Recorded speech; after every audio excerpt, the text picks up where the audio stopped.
tiny, I used to see her in the library reading all the Ray Bradbury. Qué lindo, cómo baña su hermanito. Some of the seniors, Sean McHenry, Becca Slater, they used to make fun of her.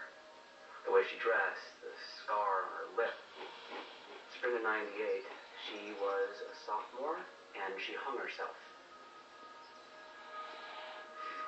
Tell me about this. Art students would make these masks of themselves, and then they'd put them up on the wall until the end of the year. So anyone could have taken Carol's mask, right? And kept it until now and then used it in the bomb. And then done her behalf. Maybe.